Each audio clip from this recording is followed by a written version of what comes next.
ನನಗೆ ಬರ್ತಿರೋ ಕೋಪಕ್ಕೆ ಅವಳನ್ನ ತುಳಿದು ನೆಲದಲ್ಲಿ ಹೂತಾಕ್ಬಿಡ್ತಿದ್ದೆ. ಅಯ್ಯೋ ಮಾವ, ನೀವು ವಾಮನ ಅಲ್ಲ.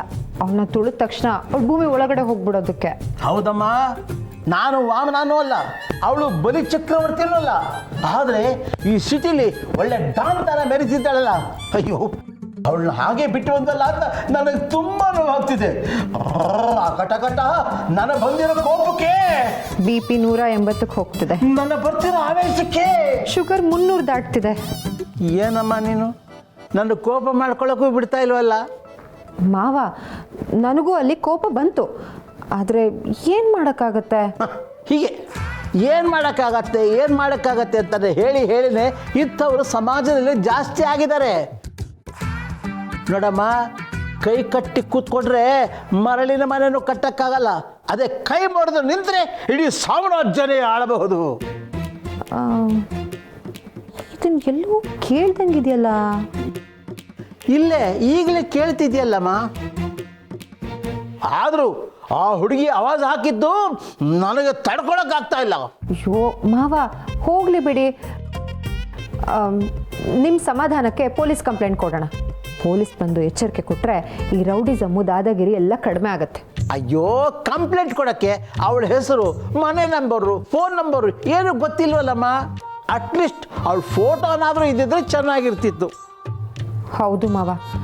ಆಮೇಲೆ ಈ ಸೋಷಿಯಲ್ ಮೀಡಿಯಾ ಅಕೌಂಟ್ ಅಂತೇನೋ ಇರುತ್ತಂತಲ್ಲ, ಅದು ಸಿಕ್ಕಿದ್ರೂ ಸಾಕಿತ್ತು, ಏನಾದರೂ ಮಾಡ್ಬೋದಾಗಿತ್ತು. ಏನು ಮಾವ ಸೊಸೆ ಇಬ್ಬರು ಸೇರಿಕೊಂಡು ಯಾರಿಗೋ ಮುಹೂರ್ತ ಇಡ್ತಾ ಇದ್ದೀರಾ? ರೀ, ರೋಡಲ್ಲಿ ಬರಬೇಕಿದ್ರೆ ಯಾವುದೋ ಹುಡುಗಿ ಮಾವಂಗೆ ಡಿಕ್ಕಿ ಹೊಡೆದ್ಬಿಟ್ಲು. ಏನು ಎತ್ತ ಅಂತ ಕೇಳಿದ್ದಕ್ಕೆ ನಮ್ಮೇಲೆ ಕೂಗಾಡ್ಬಿಟ್ಲು. ಪೊಲೀಸ್ ಕಂಪ್ಲೇಂಟ್ ಕೊಡೋಣ ಅಂದರೆ ಅವಳ ಮನೆ ವಿಳಾಸನೇ ಗೊತ್ತಿಲ್ಲ. ಅಪ್ಪ, ರೋಡಲ್ಲಿ CCTV ಇರುತ್ತೆ.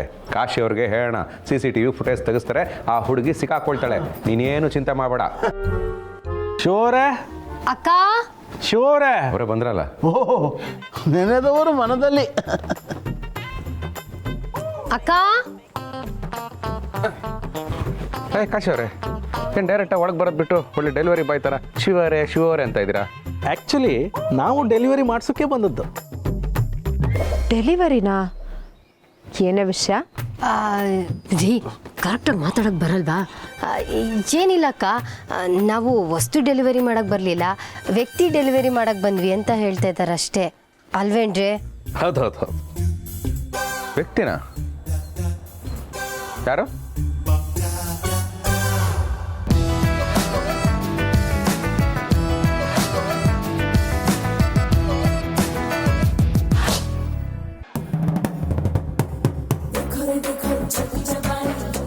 ನನ್ನ ಮಗನೇ ಇನ್ನೊಂದು ಸಲ ಫೋನ್ ಮಾಡಿದ್ರೆ ಮೆಡ್ ತಗೊಂಡು ಹೊಡಿತೀನಿ. ಇಕ್ಕ ಫೋನು.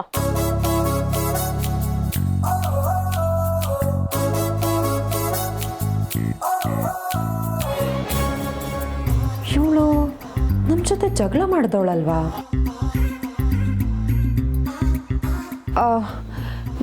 ನೀವು ಹೇಳ್ತಿರೋ ವ್ಯಕ್ತಿ ಆ ಹುಡುಗಿ ಅಲ್ಲ ತಾನೆ?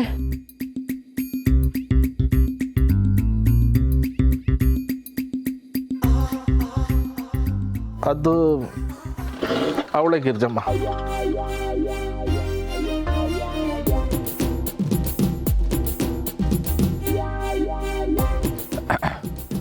ಈ ಹುಡುಗಿನ ಕಾಶಿಯವರ? ನಮ್ಮ ಮನೆಗ ಬೇರೆ ಹುಡುಗಿ? ಅದು ನಮ್ಮ ನೆಂಟ್ರ ಹುಡುಗಿ ಶಿವ ಅವರೇ.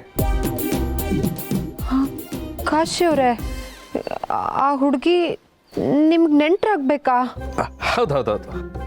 ಮತ್ತೆ ನಾನು ಎಲ್ಲೂ ನೋಡೇ ಇಲ್ಲ.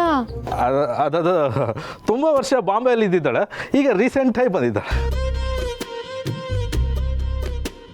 ನಾವು 3 ಹೊತ್ತು ನಿಮ್ಮ ಮನೇಲೇ ಇರ್ತೋ, ನಮ್ಮ ಮನೆಗೆ ವಾಪದೇ ಕಡಿಮೆ ಅಲ್ದಾ? ಅದೊಂಥರ ಸ್ವಂತ ಮನೆ ಆಗಿದ್ರು PG ಇದ್ದಾಗೆ.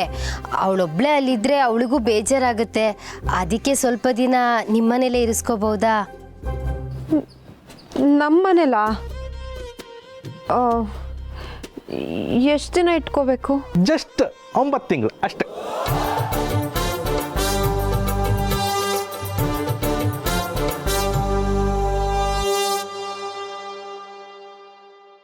9 ತಿಂಗಳ ಹೆರಿಗೆ ಆಗಕ್ಕೆ 9 ತಿಂಗಳು ಬೇಕು. ನೀವು ಖಂಡಿತವಾಗಿ 9 ತಿಂಗಳು ಅಂತ ಹೇಳ್ತಾ ಇದ್ದೀರಲ್ಲ, ಏನಾದ್ರು ಸೀಕ್ರೆಟ್ ಅಥವಾ 9 ಲಕ್ಕಿ ನಂಬರ? ಒಂಥರ ಎರಡು ಮಿಕ್ಸ್. ಸಾಧ್ಯನೇ ಇಲ್ಲ. ಯಾರನ್ನ ಬೇಕಾದರೂ ನಮ್ಮನೆ ಕರ್ಕೊಂಬನ್ನಿ, ಆದರೆ ಇವಳನ್ನ ಮಾತ್ರ ನಮ್ಮನೆ ಕರ್ಕೊಂಬರೋದು ಬೇಡ. ಎಂತಕ್ಕೆ ಯಜಮಾನ್ರೆ? ಯಾಕ? ನಾನೊಬ್ಬ ಸೀನಿಯರ್ ಸಿಟಿಜನ್ ಅಂತ ಗೊತ್ತಿದ್ದು ನನ್ನ ಮೇಲೆ ರೇಗ್ತಾಳೆ. ನನಗೆ ಗೊತ್ಬಿಟ್ಟು ನನ್ನ ಮೇಲೆ ಆವಾಜ್ ಆಗ್ತಾಳೆ. ಕಲಾಸಿಪಾಳ್ಯ, ಗೌರಿಪಾಳ್ಯ, ಶಿವಾಜಿನಗರದಿಂದ ಹುಡುಗರು ಕರೆಸ್ತಾಳಂತೆ. ನನಗೂ ಕೋಪ ಬಂದಿತ್ತು. ಗಿರಿಜಾ ತಡೆದೇ ಹೋಗಿದ್ರೆ ಆ ಕಥೆನೇ ಬೇರೆ ಆಗ್ತಿತ್ತು. ಮಾವ ಹಾಗೆಲ್ಲ ಮಾತಾಡಬೇಡಿ. ಅವ್ಳು ನಮ್ಮ ನೆಂಟ್ರು ಅಂದಮೇಲೆ ನಿಮಗೂ ನೆಂಟ್ರೆ ಅಲ್ವಾ? ಚಿಕ್ಕ ಹುಡುಗಿ ಏನೋ ಗೊತ್ತಿಲ್ಲದೆ ತಪ್ಪು ಮಾತಾಡಿರ್ತಾಳೆ, ಹೊಟ್ಟೆಗೆ ಹಾಕೊಳ್ಳಿ. ಹೌದು ಯಜಮಾನ್ರೆ, ಅವಳು ಸ್ವಲ್ಪ ಹಾಗೆ ಹುಡುಕ್ ಬುದ್ಧಿ. ಹೆಸರು ಸುಗುಣ ಅಂದಳಿ, ಸ್ವಲ್ಪ ಹೊರಟ ಅಷ್ಟೆ. ಸ್ವಲ್ಪ ಹೊರಟ, ಸ್ವಲ್ಪ ಜಾಸ್ತಿನೇ ಹೊರಟ. ಸ್ವಲ್ಪನೋ ಜಾಸ್ತಿನೋ ನಮ್ಗೆ ಯಾಕೆ? ಅಪ್ಪನಿಗೆ ಮರ್ಯಾದೆ ಕೊಟ್ಟಿಲ್ಲ ಅವಳು. ಕಾಶಿಯವರೇ, ಇಂಥ ಹುಡುಗಿನೆಲ್ಲ ನಮ್ಮ ಮನೇಲಿ ಇಟ್ಕೊಳಕ್ಕಾಗಲ್ಲ, ಬೇಜಾರು ಮಾಡ್ಕೊಬಿಡಿ. ಬಾವಾ ಹಾಗೆಲ್ಲ ಹೇಳಬೇಡಿ. ನಿಮ್ಮನೇಲಿದ್ರೆ ಸಂಸ್ಕಾರ ಕಲಿತಾಳೆ. ಗಂಡ್ಬಿರಿ ಥರ ಇರೋ ಅವಳು ಹೆಣ್ಣಾಗಿ ಬದಲಾಗ್ತಾಳೆ. ಏನು ಹೇಳ್ತಿದ್ಯಾ ಗುರಿ? ನೀನೇ ನೋಡ್ತಾ ಇದೆಯಲ್ಲ, ಇಂಥವ್ರನ್ನೆಲ್ಲ ನಮ್ಮ ಮನೇಲಿ ಇಟ್ಕೊಳಕ್ಕಾಗತ್ತಾ? ಅಯ್ಯೋ ಶಿವರೇ, ಹಂಗೆ ಮಾತ್ರ ಹೇಳಬೇಡಿ ಮರ್ರೆ. ಅವಳು ನಿಮ್ಮನೆ ಕಾಲಿಟ್ರೆ ನಿಮ್ಮನೆ ದೈವಶಕ್ತಿ, ದೈವಭಕ್ತಿ, ನಯ ವಿನಯ ಎಲ್ಲ ಅವಳಿಗೆ ಬಂದು ಸರಿ ಹೋತಾಳಂದೇಳಿ ನಾನು ನಂಬ್ಕೊಂಡಿದ್ದೆ. ದಯವಿಟ್ಟು ಇಲ್ಲ ಅನ್ಬೇಡಿ ಪ್ಲೀಸ್.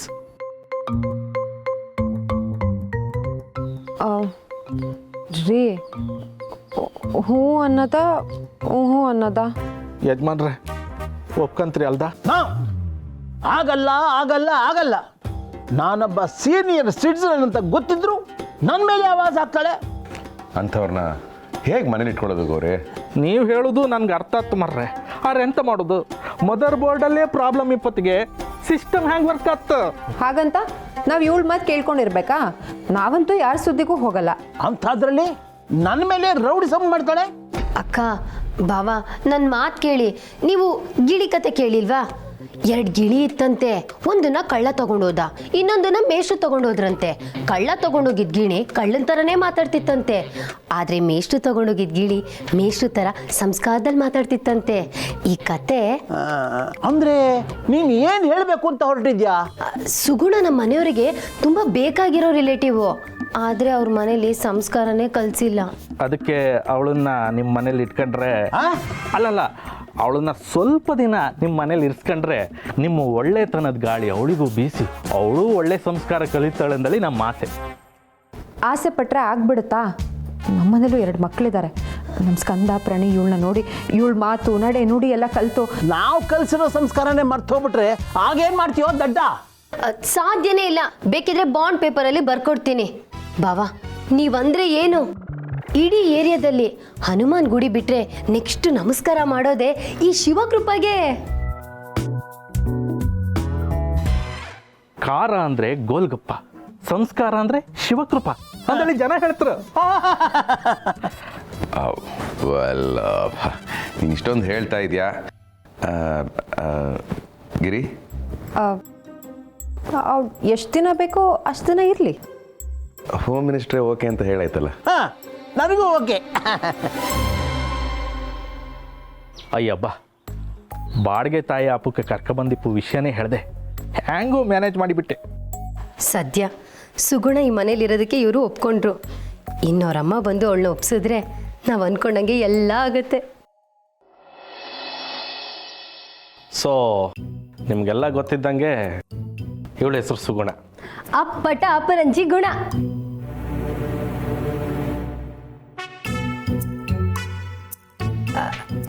ಬರುತ್ತೆ, ಬರೋ ಹಾಗೆ ನೀವು ಮಾಡಿ. ಹೇಯ್, ಏನ್ ಇವಾಗ ನನ್ನ ಕಾಗೆ ಬಂಗಾರನ ಅಪರಂಜಿ ಗುಣ ಬರಕ್ಕೆ? ಹಾ, ಕಾಗೆ ಅಂತಲ್ಲಮ್ಮ, ಏನೇ ಬಂಗಾರ ಆದರೂ ಕಸ್ಟಮರ್ ಕೊಡೋದಕ್ಕೆ ಮುಂಚೆ ಪಾಲಿಷ್ ಮಾಡಿ ಕೊಡ್ತಾರಲ್ಲ, ಆ ಟೈಪಲ್ಲಿ ಪಾಲಿಷ್ ಆಗ್ತೀಯಾ ಅಂತ ಅದರ ಅರ್ಥ. ಏನಾಗ್ತಾಳೋ ಏನೋ, ದೊಡ್ಡವರು ಚಿಕ್ಕವರಾದ್ರೆ ಗೌರವನೇ ಇಲ್ಲ. ಮಚ್ಚಿ ಆಗ್ಲೇ ಕಿರಿಕಾಯ್ತಲ್ಲ, ನಾನು ಬೇರೆ ಯಾವುದೋ ಟೆನ್ಷನ್ ಅಲ್ಲಿದ್ದೆ. ಮನ್ಸ್ಗೆ ಹಾಕೋಬಿಡ ಆಯ್ತಾ?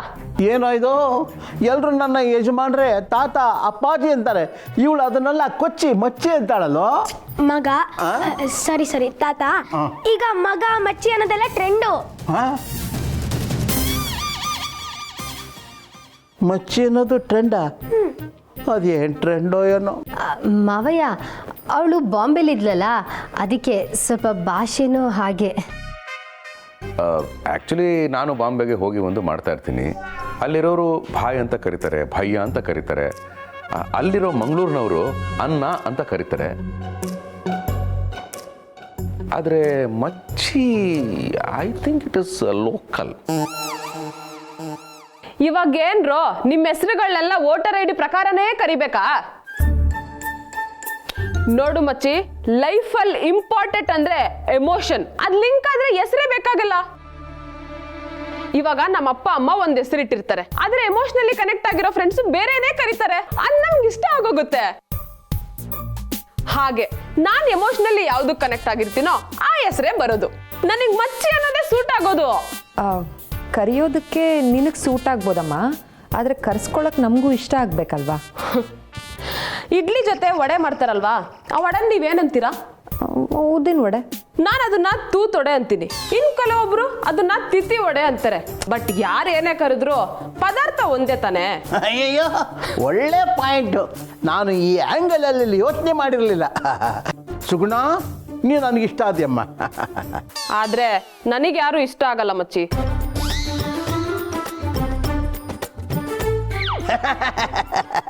ಎಷ್ಟು ಡೈರೆಕ್ಟಾಗಿ ಮಾತಾಡ್ತಾಳೆ. ಜಾಡೆ ಜಾಡೆ. ಮೊದಲು ನೀನು ನನ್ನ ಹತ್ರ ರಫ ಮಾತಾಡಿದಾಗ ಬಜಾರಿ ಫರ್ಕಿ ಅಂದ್ಕೊಂಡಿದ್ದೆ.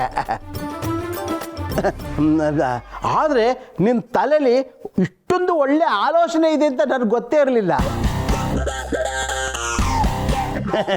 ಹೆಣ್ಮಕ್ಳು ಹೀಗೆ ಇರಬೇಕಮ್ಮ, ಆದರೆ ನಡೆ ನುಡಿ ಸ್ವಲ್ಪ ಬದಲಾಗಬೇಕು. ನೀನು ಆರಾಮಾಗಿ ಇಲ್ಲಿರು, ನಿಧಾನಕ್ಕೆ ಅದು ಆಗತ್ತೆ. ಗೌರಿ, ಕಾಶಿ, ನನಗಂತೂ ಈ ಹುಡುಗಿ ತುಂಬ ಇಷ್ಟ ಆದ್ಲಪ್ಪ. ಅವಳು ಇಲ್ಲಿರೋದಕ್ಕೆ ನನಗೆ ಓಕೆ.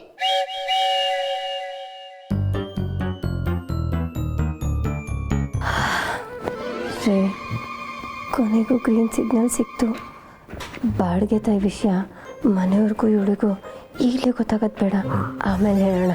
ಗೌರಿ, ಏನದು ಗುಸುಗುಸು?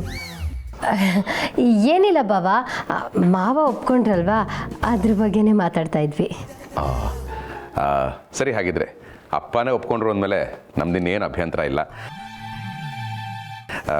ನಾನು ಆಫೀಸ್ಗೆ ಹೋಗಿ ಬರ್ತೀನಿ. ಹಾಂ, ಬಾಯ್ ಮುಚ್ಚಿ. ಸರಿ ಸರಿ ಸರಿ, ಬಾಯ್ ಗಿರಿ, ಬರ್ತೀನಪ್ಪ. ಬಾಯ್ ಮಚ್ಚಿ. ಲೇ ಗೌರಿ, ಬಾರೆ ಮನೆ ತೋರ್ಸು. ನಿನ್ನೆ ಬಾರೆ.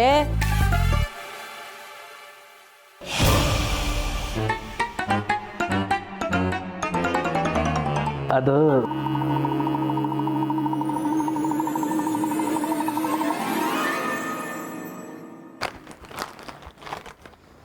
ಮಚ್ಚಿ, ಏನೋ ಪುಸ್ತಕ ಓದ್ತಾ ಇದೆಯಾ? ಅದು ಈ ವಯಸ್ಸಲ್ಲಿ? ನೋಡಮ್ಮ, ಒಂದು ಪುಸ್ತಕ ಓದಿದ್ರೆ 10 ಜನ ಅನುಭವಿಗಳ ಜೊತೆ ಮಾತಾಡೋದಕ್ಕೆ ಸಮ. ಒಂದು ಗ್ರಂಥಾಲಯ ಓದಿದ್ರೆ ಇಡೀ ಊರಿನ ಜೊತೆಗೆ ಸಂವಾದ ನಡೆಸೋದಕ್ಕೆ ಸಮ. ಹಾಗಿದ್ರೆ ನೀನು ಇವಾಗ ಎಷ್ಟು ಜನದ ಹತ್ರ ಮಾತು ಬಿಟ್ಟಿದ್ಯಾ? ಮಾತು ಬಿಡೋದ? ಯಾಕೆ ಮಚ್ಚಿ, ಇವಾಗ ತಾನೇ ಹೇಳ್ದೆ ಒಂದ್ ಪುಸ್ತಕ ಓದಿದ್ರೆ 10 ಜನದ ಹತ್ರ ಮಾತಾಡೋ ಸಮಾನ ಅಂತ. ಹೌದು. ಹಾಗಿದ್ರೆ ಒಂದ್ ಪುಸ್ತಕ ಓದ್ತಿದ್ಯಾ ಅಂದ್ಮೇಲೆ 10 ಜನದ ಹತ್ರ ಮಾತು ಬಿಟ್ಟಂಗೆ ತಾನೇ ಲೆಕ್ಕ. ಓ, ನೀನು ಈ ಥರ ಅರ್ಥ ಮಾಡ್ಕೊಳ್ಳೋದು ಒಳ್ಳೇದಲ್ಲಮ್ಮ. ಅದಕ್ಕೆ ಪುರಾಣ ಪುಣ್ಯ ಕಥೆಗಳನ್ನು ಓದಬೇಕು. ಆಗ ಮನಸ್ಸಿಗೆ ಧನಾತ್ಮಕ ಚಿಂತನೆ, ಒಳ್ಳೊಳ್ಳೆ ಆಲೋಚನೆಗಳೇ ಹೊಳೆಯುತ್ತೆ. ನೀನು ಓದು. ಓದಿದ್ರೆ ಒಳ್ಳೇದಾಗುತ್ತೆ ಅಂತ ಹೇಳ್ತಿದ್ಯಲ್ಲ ಮಚ್ಚಿ. ಸರಿ, ನಾನು ನಿನಗೊಂದು ಪ್ರಶ್ನೆ ಕೇಳ್ತೀನಿ. ನಿನಗೆ ಜೀವನದಲ್ಲಿ ಏನೇನೆಲ್ಲ ಆಸೆ ಇದೆ? ನನ್ನ ಮಗ ಈ ಮನೆ ಮೇಲೆ ಮಾಡಿರೋ ಸಾಲ ತೀರಿಸ್ಬೇಕು. ಅವನಿಗೆ ಅವನ ಕೆಲಸದಲ್ಲಿ ಒಳ್ಳೆ ಹುದ್ದೆ ಸಿಗಬೇಕು. ನನ್ನ ಮೊಮ್ಮಕ್ಕಳು ಚೆನ್ನಾಗಿ ಓದಿ ಅವ್ರ ಕಾಲ ಮೇಲೆ ಅವ್ರು ನಿಂತ್ಕೋಬೇಕು. ಈ ಆಸೆಗಳೆಲ್ಲ ಎಷ್ಟು ವರ್ಷದಿಂದ ಇದೆಯಮ್ಮ ನಿನಗೆ? ಸುಮಾರು ವರ್ಷದಿಂದ ಇದೆ. ಈ ಪುಸ್ತಕನ ಎಷ್ಟು ವರ್ಷದಿಂದ ಓದ್ತಿದ್ಯಾ ಮಚ್ಚಿ ನೀನು? ಒಂದು 25 ವರ್ಷದಿಂದನೂ ಓದ್ತಾ ಇದ್ದೀನಮ್ಮ. ಬುಕ್ ಓದಿದ್ರೆ ಒಳ್ಳೇದಾಗುತ್ತೆ ಅಂತ ಹೇಳ್ತಿದ್ಯಾ, ಅದ್ರಲ್ಲೂ ನೀನು 25 ವರ್ಷದಿಂದ ಓದ್ತಾನೆ ಇದೆಯಾ. ಎಲ್ಲಿ ನಿಂಗೆ ಒಳ್ಳೇದೇ ಆಗಿಲ್ಲ? ಒಳ್ಳೇದು ಅಂದ್ರೆ ಯಾವ ಆಸೆನೂ ಇಲ್ಲದೆ ಇರೋದಲ್ವೇನೋ. ಆದ್ರೂ ನಿನಗೆ ಆಸೆ ಇದೆ ಅಂದ್ರೆ ಬುಕ್ ಓದಿದ್ರು ಏನು ಯೂಸ್ ಆಗಿಲ್ಲ ಅಂತ ತಾನೆ. ಉತ್ತರ ಇಲ್ವಾ? ಕೆಲವು ಪ್ರಶ್ನೆಗೆ ಉತ್ತರ ಇರುತ್ತೆ, ಆದ್ರೆ ಹೇಳೋ ಧೈರ್ಯ ಇರಲ್ಲ. ಆ ಧೈರ್ಯ ನನಗಿದೆ. ನನ್ನನ್ನು ನಾನು ನೋಡ್ಕೊಳ್ತೀನಿ. ಯಾವ ಬುಕ್ಕಿಂದನೂ ಯಾರ ಲೈಫು ಚೇಂಜ್ ಆಗಲ್ಲ. ಓದೋದಲ್ಲ ಇಂಪಾರ್ಟೆಂಟು, ಓದಿದ್ದನ್ನ ಮನಸ್ಸಿಗೆ ಹಾಕೊಳ್ಳೋದು ಇಂಪಾರ್ಟೆಂಟ್. ಬುಕ್ನ ಓದೋದಕ್ಕಿಂತ ಓದೋದನ್ನ ಮನಸ್ಸಿಗೆ ಹಾಕೊಳ್ಳೋದು ಮುಖ್ಯ. ಯಾರದೇ ಲೈಫ್ ಚೇಂಜ್ ಆಗ್ಬೇಕಂದ್ರೂ ಜೀವನ ಕಲಿಸೋ ಪಾಠ ಮುಖ್ಯ. ಆಯ್ತಮ್ಮ, ನಿನಗೆ ಬುದ್ಧಿ ಹೇಳೋ ಬದಲು ಇನ್ನೊಂದೆರಡು ಪುಸ್ತಕ ಓದಬಹುದಾಗಿತ್ತು. ಓಹೋ, ಏನಂಕಲ್ ನಿಮ್ಮ ಮನೆಗೆ ಯಾವುದೋ ಹೊಸ ಹುಡುಗಿ ಬಂದ್ಬಿಟ್ಟಿದ್ದಾಳೆ. ಹೆಸರು ಸುಗುಣ ಅಂತ. ಒಳ್ಳೆ ಹುಡುಗಿ, ಹೆಸರಿಗೆ ತಕ್ಕಂತೆ ಒಳ್ಳೆ ವ್ಯಕ್ತಿತ್ವ. ಅಮ್ಮ, ಇವರು ಸಂಧ್ಯಾ ಅಂತ ಇಲ್ಲೇ ಇದ್ದಾರೆ. ಏನೇ ಸಂಧ್ಯಾ, ಚೆನ್ನಾಗಿದ್ಯಾ? ಏನಂಕಲ್ ತುಂಬಾ ಒಳ್ಳೆ ಹುಡುಗಿ ಅಂದ್ರೆ ಈ ಹುಡುಗಿ ನೋಡಿದ್ರೆ ಹಿಂಗ್ ಮಾತಾಡ್ತಿದ್ದಾಳೆ. ಇದೇನಾ ಸಂಸ್ಕಾರ? ಹೋಗು. ಅಲ್ಲ, ಇವಳು ನಮ್ಮ ನೆಂಟರು ಹುಡುಗಿ ಅಂತೂ ಗೊತ್ತಿಲ್ಲದೆ ಈ ಥರ ಹೋಗೆ ಅಂತ ಹೊರಟೋಗ್ಬಿಟ್ಲಲ್ಲ. ಏನೋ ಹುಡುಗಿ ಸ್ವಲ್ಪ ಹೊರಟು, ಅದಕ್ಕೆ ಹೋಗು ಅಂತ ಹೊರಟುಬಿಟ್ಟದ. ಇವಳು ಮಾತ್ರ ಅಕ್ಕಿ ಬೇಳೆ ಅಂತ ಲೋಟ ಆಡ್ಕೊಂಬರ್ಬೋದು. ಅದು ಸಂಸ್ಕಾರನಾ? ಮಚ್ಚಿ, ಯಾವುದೇ ವಿಷಯ ಇರ್ಲಿ ಡೈರೆಕ್ಟ್ ಆಗಿ ಹೇಳ್ಬೇಕು, ಇಂಡೈರೆಕ್ಟ್ ಆಗಲ್ಲ. ಇರು, ಅವಳನ್ನ ಕರಿತೀನಿ. ಲೇ ಸಂಧ್ಯಾ, ಬಾರೇ ಇಲ್ಲಿ. ಏನಮ್ಮ ನಿಂದ? ಇವಯ್ಯ ನಿನ್ ಬೆನ್ನಿಂದ ಏನೇನೋ ಬೈತಾ ಇದ್ದ. ನಾನಾ? ಹಾಗದಿಲ್ವಲ್ಲಮ್ಮ. ಮಚ್ಚಿ, ಸುಳ್ಳು ಹೇಳ್ಬಾರ್ದು. ಬುಕ್ ಓದೋ ನೀನೇ ಬೆನ್ನಿಂದೆ ಮಾತಾಡಿದ್ರೆ ಬುಕ್ ಓದೇನ್ ಪ್ರಯೋಜನ? ಸಂಸ್ಕಾರ ಅಂದ್ರೆ ಅನ್ಸಿದ್ದನ್ನ ಡೈರೆಕ್ಟ್ ಆಗಿ ಹೇಳ್ಬೇಕು. ಅದಕ್ಕೆ ಓದ್ ಕಲಿಬೇಕಾಗಿಲ್ಲ, ಜನನ್ನ ನೋಡಿ ಕಲಿಬೇಕು. ಹಾಕಿರೋ ಬಟ್ಟೆ, ಹಾಡೋ ಮಾತು ನೋಡಿ ಮನುಷ್ಯರನ್ನ ಅಳಿಬಹುದು ಅಂದ್ರೆ ಮೈ ತುಂಬಾ ಬೂದಿ, ಪ್ರಾಣಿ ಚರ್ಮ ಹಾಕೊಳ್ಳೋ ಭಗವಂತ ಶಿವನ್ನೇನಂತೀರಾ? ಸಂಸ್ಕಾರ ಇದೆ ಅಂತಿರೋ ಇಲ್ಲ ಅಂತಿರೋ ಯೋಚನೆ ಮಾಡಿ.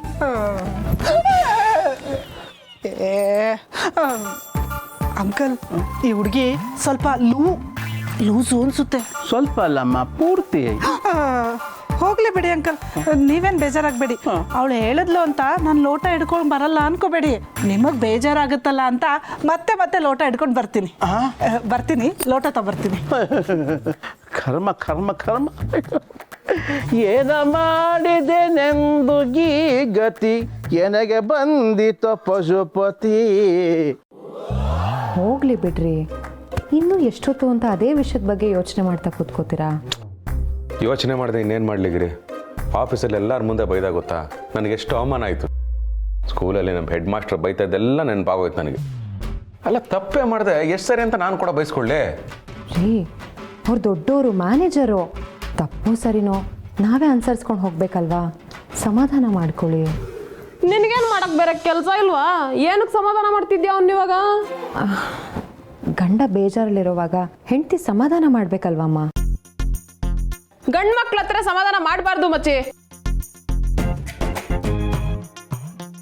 ಏನಮ್ಮ ಹೇಳ್ತಿದ್ಯಾ? ನಿನ್ಗೆ ಸುಮ್ಮನೆ 2 ಮಕ್ಳಿದಾವಷ್ಟೇ, ಜೀವನದಲ್ಲಿ ಹೆಂಗಿರ್ಬೇಕು ಅಂತ ಚೂರು ಗೊತ್ತಿಲ್ಲ. ನೋಡು, ಜಗತ್ತಲ್ಲಿ ಪದೇ ಏಟ್ ಬೀಳ್ತಿದ್ರು ಅಲ್ಲಾಡ್ದಂಗ್ ನಿಂತಿರೋ ಯಾವನಾದ್ರೂ ಒಬ್ಬ ಮನುಷ್ಯ ಇದ್ರೆ ಅದ್ ಗಂಡ್ಸೊಬ್ನೇ. ಗಂಡ್ಮಗು ಹುಟ್ಟಿದ್ರೆ ಮಾತ್ರ ಮನೆಯವರೆಲ್ಲ ಗಂಡ್ಮಗು ಹುಡ್ತು ಅಂತ ಸ್ವೀಟ್ ತಿಂತಾರ. ಅದೇ ಅವನ್ ಕೊನೆ ಆಸೆ, ಅವತ್ತೇ ಸತ್ತ ಅನ್ಕೋಬೇಕು. ಯಾಕೆ ಗೊತ್ತಾ? ಅದಾದ್ಮೇಲೆ 5 ವರ್ಷದ ತನಕ ಏನ್ ಮಗು ಅಪ್ಪ, ಸಿಕ್ಕಾಪಟ್ಟೆ ತುಂಟ ಅಂತಾರೆ. ಅದೇ ಅವನು ಮೊದಲನೇ ಏಟು. ತುಂಟಾಟ ಆಡದೆ ಸುಮ್ಮನೆ ಇದ್ರೆ ಎಂತ ಪೆದ್ದ ಮಗುನ್ ಕೊಟ್ಬಿಟ್ನಪ್ಪ ಅಂತ ಬೇಜಾರ ಮಾಡ್ಕೋತಾರೆ. ಅದು 2ನೇ ಏಟು, ಅದನ್ನು ತಡ್ಕೊಬೇಕು. ಸ್ವಲ್ಪ ಆಟ ಆಡ್ಕೊಂಡು ಮನೆಗೆ ಬರೋದು ಲೇಟ್ ಆಯ್ತು ಅಂದ್ಕೊಳ್ಳಿ, ಈ ವಯಸ್ಸಲ್ಲಿ ಎಲ್ಲೆಲ್ಲಿ ಆಟ ಆಡಕ್ ಹೋಗಿದಾನೋ ಅಂತ ಅದಕ್ಕೂ ಬೈತಾರೆ. ಅದು 3ನೇ ಏಟು. ಹುಡುಗಿಯರ ಹತ್ರ ಮಾತಾಡಿದ್ರೆ ಜಲ್ ಸುರಿಸ್ತಾನೆ ಅಂತಾರೆ, ಮಾತಾಡಿಲ್ಲ ಅಂದ್ರೆ ಎಣ್ಣಪ್ಪಿ ಅಂತಾರೆ. ಅದನ್ನು ತಡ್ಕೊಬೇಕು. ಮದ್ವೆ ಆಗಿದ್ಮೇಲಂತೂ ಹೆಂಡತಿ ಮಾತು ಕೇಳಿದ್ರೆ ಅಮ್ಮೋರ್ ಗಂಡ ಅಂತಾರೆ, ಅಮ್ಮನ ಮಾತು ಕೇಳಿದ್ರೆ ತಾಯಿ ಸೆರ್ಗಿಡ್ಕೊಂಡೇ ಓಡಾಡ್ತಾನೆ ಅಂತಾರೆ. ಈ ಏಟ್ನು ತಡ್ಕೊಬೇಕು. ಬಾಸ್ ಹತ್ರ ಮಾತಾಡಿದ್ರೆ ಬಕ್ಕಿಟ್ಟು ಅಂತಾರೆ, ಮಾತಾಡಿಲ್ಲ ಅಂದ್ರೆ ಆಟಿಟ್ಯೂಡ್ ಅಂತಾರೆ, ಇದನ್ನೂ ತಟ್ಕೊಬೇಕು. ಹಿಂಗೆ ಹುಟ್ದಾಗಿಂದ ಸಾಯೋವರೆಗೂ ಒಂದಲ್ಲ ಒಂದ್ ಏಡ್ ತಿಂದ್ಕೊಂಡು ಬದುಕ್ತಿರೋನೆ ಗಂಡಸು. ಅಂತವನಿಗೆ ಸಮಾಧಾನ ಮಾಡಿ ಲೇಡೀಸ್ ಫೀಲ್ ಕೊಡ್ಬೇಡ ಮಚ್ಚಿ. ಗಂಡಸು ಹಿಂಗೆ ಇರ್ಬೇಕು, ಅವನಿಗೆ ಏಟ್ ಬಿದ್ದಷ್ಟು ಗಟ್ಟಿ ಆಗ್ತಾನೆ.